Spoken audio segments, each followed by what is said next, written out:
សួស្តីពុកម៉ែបងប្អូនថ្ងៃនេះខ្ញុំមានភេសជ្ជៈ Booster មួយកំប៉ុងដើម្បីយកមកចែកជូនធ្វើវីដេអូដើម្បីធ្វើជារង្វាន់ថាភេសជ្ជៈនេះវាមានរង្វាន់អត់ព្រោះភេសជ្ជៈនេះលើគេល្បីថាមានលើគេល្បីថាត្រូវរង្វាន់ច្រើនណាស់មានតាំងពីរង្វាន់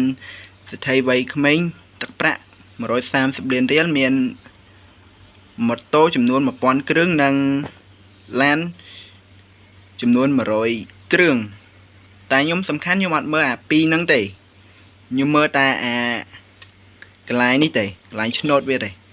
កន្លែងឆ្នោតគួរវាបុកចំខ្សែវាមកខ្សែនេះពណ៌លឿងតែវាហួសបន្តិចហើយតែយើងមុននឹងពិសាយើងគួរមើលកម្រិតជាតិស្ករសិនតើវា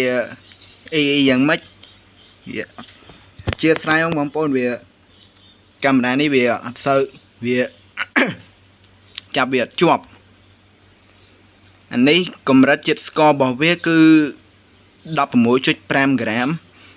តែសំខាន់ខ្ញុំអត់មើលអាកាបូនហៃដ្រេតទេថាមពល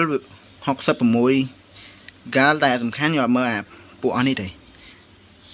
អានេះចំណុះវា250មីលីលីត្រតម្លៃតែ2000រៀលដូចគ្នាទេអានេះគូតបាតវាគឺលេខ14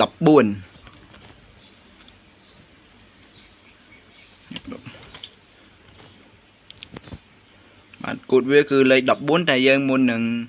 ពិសាយើងត្រូវមើលការបច្ឆេទសិនព្រោះអីយើងមុននឹងទិញផលិតផលមួយយើងត្រូវមើលការបច្ឆេទព្រោះអីផុតនៅថ្ងៃទី30 ខែ 4 ឆ្នាំ 2029តែសំខាន់ខ្ញុំកោះមើលតើវាត្រូវរង្វាន់អត់មើលសិន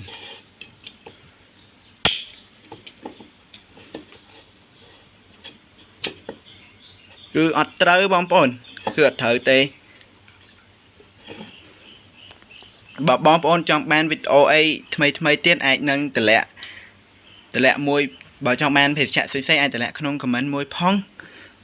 ហើយនឹងបើបងប្អូនចង់បានវីដេអូថ្មីទៀតអាចនឹង subscribe ជួយចុច subscribe វីដេអូម្នាក់មួយផងបើ